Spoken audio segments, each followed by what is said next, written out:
السلام علیکم جی. محمد شہزاد بٹ, نائب صدر نیشنل پریس کلب کراچی.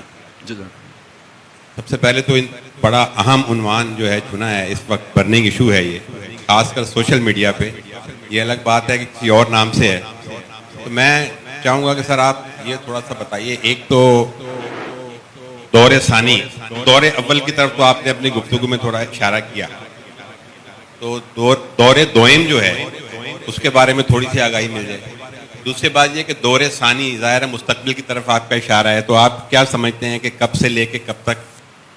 پھر ایک اور سوال جو ذہن میں ہے, کب سے لے کے کب تک کو کلیئر کر دیں, یعنی کب سے لے کے کب تک ہوگا یا کب سے کب تک آ جائے گا؟ جی, کب تک, کب شروع ہوگا آپ کے نزدیک دور ثانی؟ آپ ابھی شروع ہوتا دیکھتے ہیں جو بھی صورتحال, اسی تناظر میں بات کر رہا ہوں. ایک اور عام چیز یہ ہے کہ یہ جو افغانستان میں جو ہوا, جو بھی اس وقت معاملات ہیں, یہ پہلے بھی ہو چکے ہیں. پہلے بھی ہماری امیدیں ہوئیں اور ہم نے بڑے نعرے لگائے, اس کے بعد پھر نتیجہ بھی اس کا ہمارے سامنے آیا. تو میں آپ سے یہ جاننا چاہوں گا, میں مختصر سوال کر رہا ہوں کیونکہ آپ کے سامنے طویل سوال کی ضرورت ہے اور نہ جسارت ہے. آپ کس طرح تفریق کرتے ہیں, ڈفرینشیٹ کس طرح کریں گے اس کے بارے میں ہم بڑے مثبت ہیں, کیوں؟ آخر ہمیں کیا چیز نظر آتی ہے کہ ہم اس کے درمیان تفریق کریں؟ بہت شکریہ. مجھے گمان یہ ہے کہ آپ نے میری گفتگو شاید اس میں آپ نہیں آ سکے, دیر سے آئے یا کیا ہوا ہے.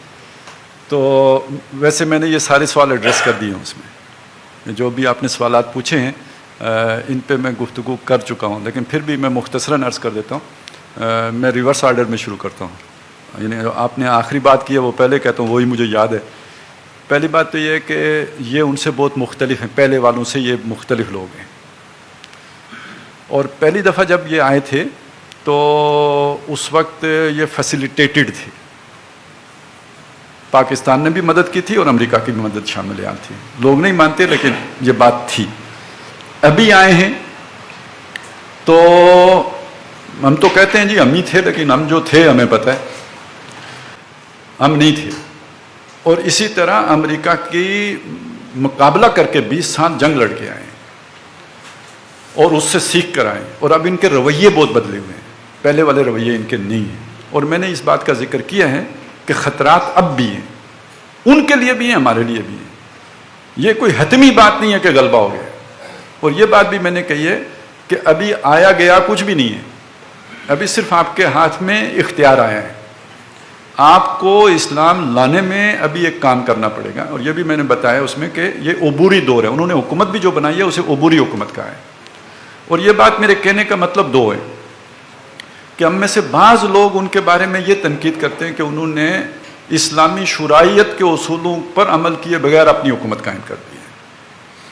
تو میں یہ سمجھانا چاہتا ہوں کہ ابھی وہ والی حکومت نہیں بنی ہے کہ جسے ہم اسلامی حکومت کہیں گے.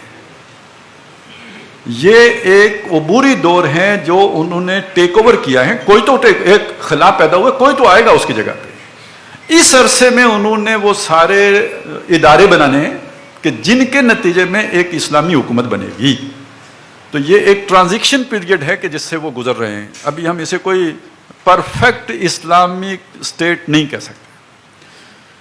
تو یہ باتیں تو میں اچھا, یہ تو آخری سوال کے حوالے سے. درمیان میں جو آپ کا تھا وہ کیا تھا؟ ہاں, دور دوئم سے مراد یہ ہے کہ جسے ہم نشت ثانیہ کہتے ہیں, یعنی ایک نشت اول اسلام کی ہوئی تھی حضور صلی اللہ علیہ وسلم کے دور میں. اس کے بعد ہم دیکھتے ہیں تو مسلمانوں کا عروج و زوال تو ہے, یعنی پہلا عروج عربوں کے ہاتھ ہوئے ہیں, دوسرا عروج جو ہے عثمانیوں کے ہاتھ ہوئے ہیں. تو اب اگر عروج ہوگا تو وہ تیسرا عروج ہوگا. لیکن اسلام کا عروج حضور کے دور میں ہوا, اور اس کے بعد اسلام غریب سے غریب تر ہوتا چلا گیا. مسلمان جب ہندوستان میں سب سے زیادہ عروج پہ تھے اکبر کے دور میں, اسلام سب سے زیادہ غریب تھا کہ بادشاہ کے دربار میں سجدہ کرنے کا حکم تھا. لہذا مسلمانوں کا عروج علیحدہ شے ہے, اسلام کا عروج علیحدہ شے ہے. تو ہم اسلام کے دور ثانی کی بات کر رہے ہیں کہ دور اول تھا کرنے اول جو محمد الرسول اللہ والذین معہ کے ذریعے سے آیا. اب دور ثانی ہے جو دنیا کے اختتام سے پہلے کل روئے ارضی پر ہونا ہے. تو اس کو ہم دیکھتے ہیں, وہ جو بات اب آپ کی وہ تھی اس کی طرف میں آ جاتا ہوں. اس کو ہم اس عمل کے آغاز کے طور پر دیکھتے ہیں, اس کی تکمیل کے طور پر نہیں دیکھتے ہیں. اور یہ امید کرتے ہیں کہ یہ اس کا آغاز ہو, یہ نہیں سمجھتے کہ لازماً آغاز ہو گیا ہے. ایک امید قائم ہوئی ہے اس سے کہ یہ امید ہے کہ یہ سلسلہ اب آگے بڑھے گا، وہاں سے پاکستان کی طرف بھی آئے گا، پھر یہ کہ وہاں سے جو ہے مزید مغرب کی طرف بھی جائے گا، پھر یہ ایک بڑا خطہ بن جائے گا جو بہت سے اعتبار سے خود مکتفی ہوگا.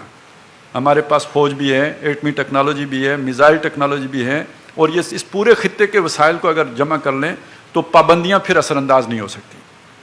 ہوتا ہے نا، کہتے ہیں جی اقوام عالم نے پابندیاں لگا دیں، تو پابندیاں اگر کسی ایسے ملک پر لگ جائیں جو سیلف سفیشینٹ نہ ہو تو وہ سروائیو کیسے کرے گا. یہ خطہ ان یعنی صلاحیتوں سے بھی اور ان نعمتوں سے بھی مالا مال ہے کہ اس پہ پابندیاں بھی لگا لیں تو یہ اپنی ہی جو پروڈکشن ہے اس پہ سروائیو کر سکتے ہیں. یہ کچھ یعنی اس کے پیچھے امید کی بنیاد ہے.